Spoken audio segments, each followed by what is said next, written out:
পুকুরটাও আমার জন্য ছোট হয়ে গেল। এবার তো আমাকে নদীতে পাঠাতে হবে তোমায়, কিন্তু আমি তো এখন বৃহৎ হয়ে গেছি। তুমি আমাকে নদী পর্যন্ত নিয়ে যাবে কি করে? সত্যিই তো, এই কথাটা তো ভেবে দেখিনি। এখন তাহলে কি করব?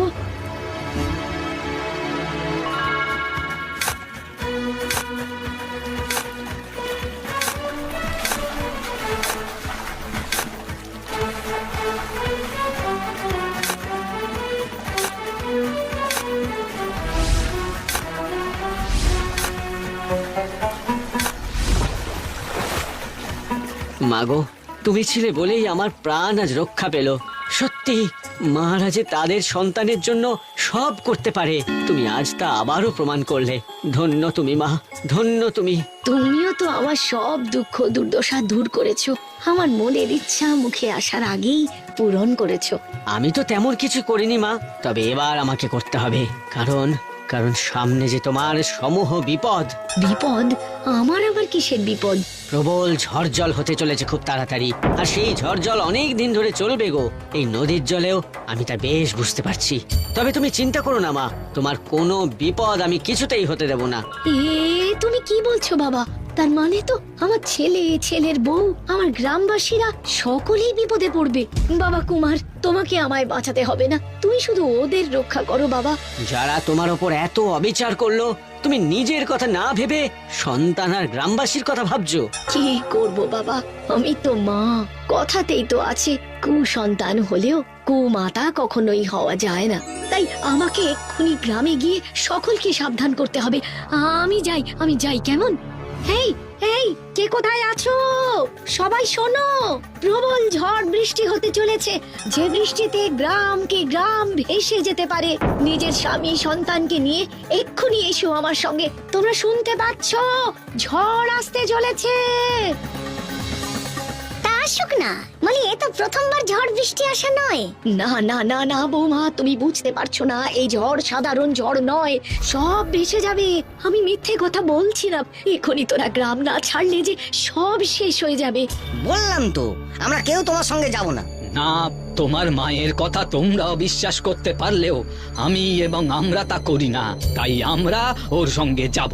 কিন্তু আমার ছেলে রক্ষা না করে আমি যাই কি করে?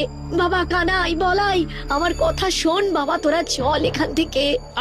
কেন বিরক্ত করছো বলো তো? বললাম তো যাব না।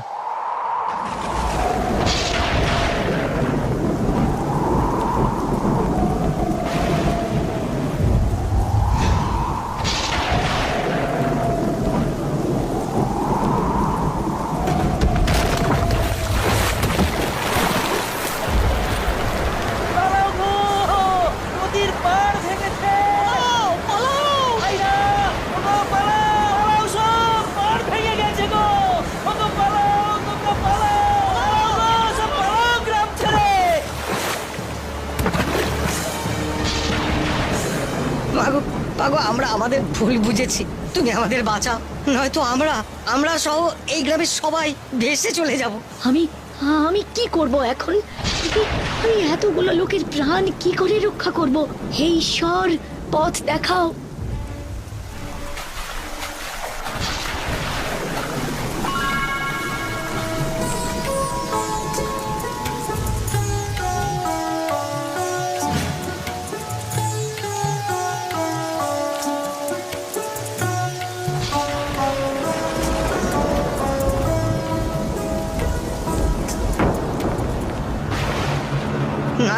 না গো মা, ওদের এইখানেই মরতে দাও। ওদের জন্যই আমাদের ঘর ভেঙেছে। আমাকে ক্ষমা করে দিন মা।